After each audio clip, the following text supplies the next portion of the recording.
Morning, Hussein here from FightHype.com, and I'm here with none other than Dave Coldwell. Dave, are you feeling emotional right now? I will be tomorrow after the fight. Yeah, 100%. Right now, you gotta keep your emotions in check, and you got a job to do.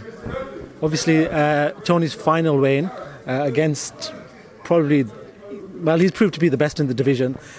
What did you firstly make of the weigh-in? Did you expect Oleksandr to look the way he looked? And secondly, how do you see this fight playing out?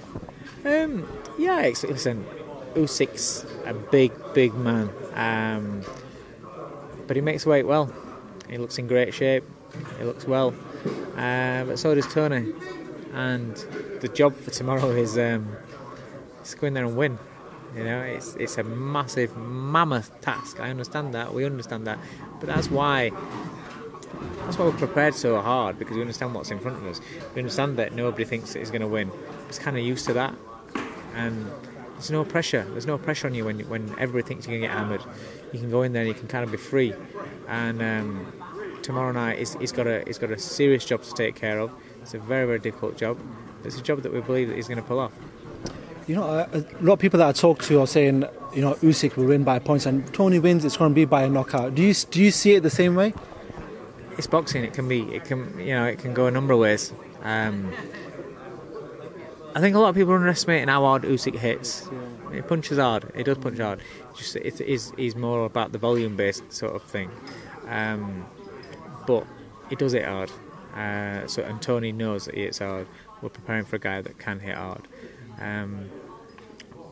Tony can box when he wants to. He can box, but you know, I think the way the fight's going to go is that Tony's got to make it painful for Usyk, and he's got to hurt Usyk, and I think that's the key. I think, you know, regardless of points or knockout, he's got to hurt him, because if he doesn't hurt him, if he doesn't land on him, then Usyk can just do what he wants to do. You can't let Usyk just be comfortable and just box in his rhythm and just dictate. What did you make of obviously when Usyk beat Gassiev in the final, and the first name that he sort of said was Bellew?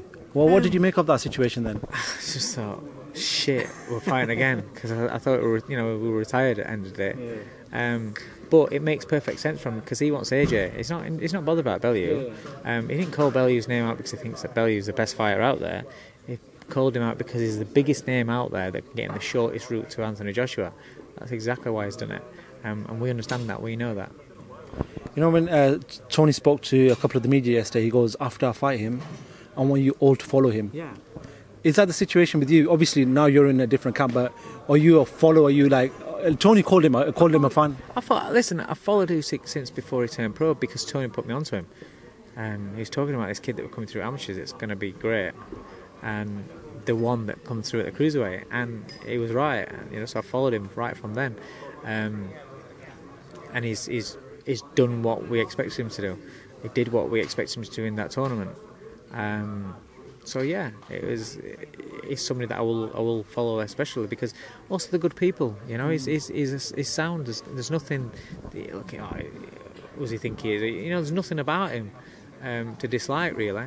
It'd be good if he could speak a little bit more English. He could communicate a little bit more with him. But I will follow him after the fight. But until the fight, he's the enemy.